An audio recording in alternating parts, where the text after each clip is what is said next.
ইরানের প্রয়াত সর্বোচ্চ নেতা আয়াতুল্লাহ আলী খামেনির রাষ্ট্রীয় জানাজায় অংশ নিতে তেহরান যাচ্ছেন জাতীয় সংসদের স্পিকার হাফিজউদ্দিন আহমেদ। তিনি ইরানের পার্লামেন্টের স্পিকার মোহাম্মদ বাঘের গালিবাফের আমন্ত্রণে ওই দেশ সফর করবেন। পররাষ্ট্র মন্ত্রণালয়ের একটি সূত্র জানায়, ইরানের স্পিকার মোহাম্মদ বাঘের গালিবাফ বাংলাদেশের স্পিকার হাফিজউদ্দিন আহমেদকে জানাজায় অংশ নেওয়ার জন্য আনুষ্ঠানিক আমন্ত্রণ জানিয়েছেন। সেই আমন্ত্রণের পরিপ্রেক্ষিতে তিনি তেহরান সফর করবেন এবং জানাজায় অংশ নেবেন।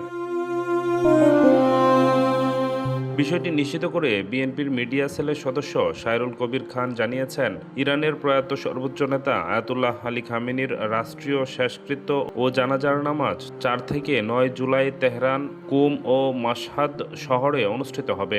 ওই জানাজায় বাংলাদেশ সরকার ও প্রধানমন্ত্রী তারেক রহমানের পক্ষ থেকে জাতীয় সংসদের স্পিকার হাফিজউদ্দিন আহমেদ অংশগ্রহণ করবেন। গত ফেব্রুয়ারিতে যুক্তরাষ্ট্র ও ইসরায়েলের যৌথ হামলায় নিহত হন আয়াতুল্লাহ আলী খামেনি।